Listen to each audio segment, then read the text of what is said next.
La politique d'aide au développement de l'Union européenne est une pilule amère que le gouvernement congolais a de plus en plus du mal à digérer.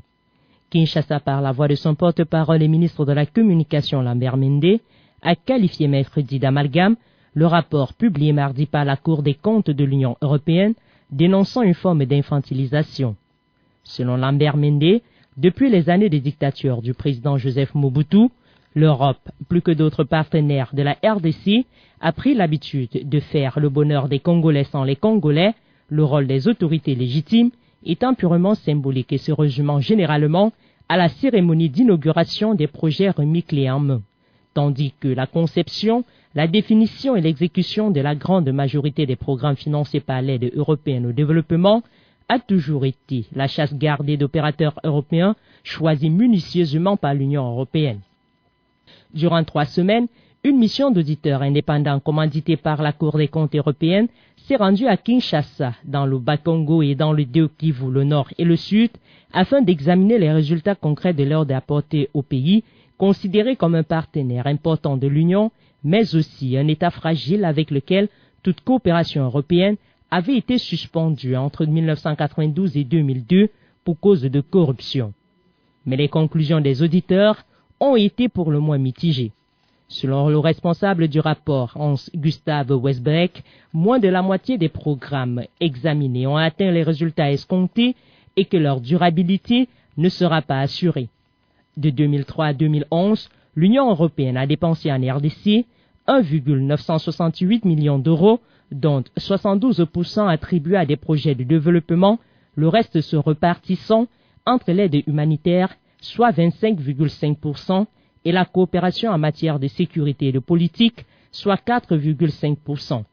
Mais selon les critiques, l'Union européenne peut mieux faire. Dotée d'un territoire 4 fois la taille de la France, la RDC est le dernier pays au classement de l'indice de développement humain des Nations Unies. Décidément, Kigali ne recule devant rien pour irriter le courroux de son voisin kinois. Accusé d'alimenter les rébellions dans l'est de la République démocratique du Congo dans le but de parachever un projet de balkanisation latent, c'est l'afflux des centaines de familles en provenance de la ville de Gikonjoro au Rwanda qui dresse à nouveau les deux pays comme des chiens de faïence. Une situation qui a au fait de provoquer la polémique au sein de la population congolaise et poussé Kinshasa à exiger mercredi des comptes au Commissariat des Nations Unies pour les réfugiés au gouvernement rwandais. Faisant référence à un accord sur le retour des réfugiés signé en 2010 entre la RDC et le Rwanda, les autorités kinoises jugeaient inconcevable qu'un tel mouvement de retour s'opère sans que l'un des signataires ne soit informé et affirment dans ce cas précis que le gouvernement congolais n'a pas été tenu au courant.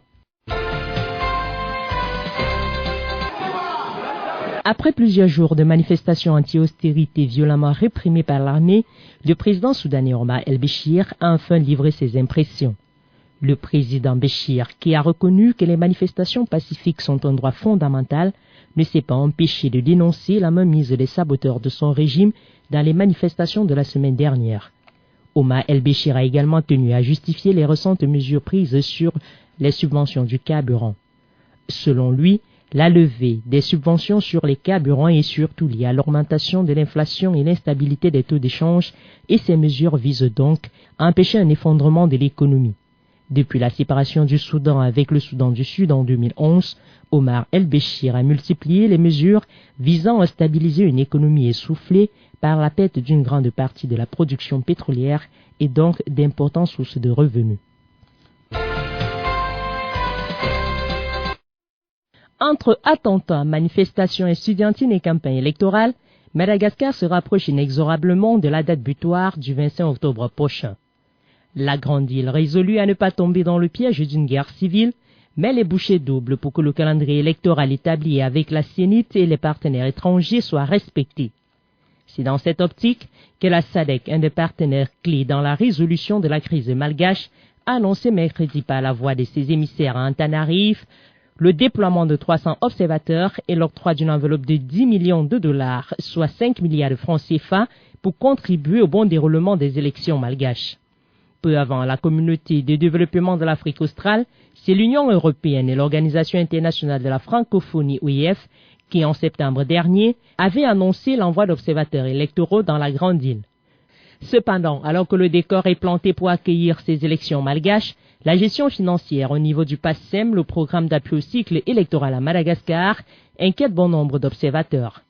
Loin de la scène politique, alors que 2 ressortissants français soupçonnés de trafic d'organes ont été tués par une foule en colère sur l'île touristique de Nosy Be au nord, ce sont les tirs des gendarmes pour disperser la foule sur la même île qui a ôté la vie à une personne, blessant d'autres.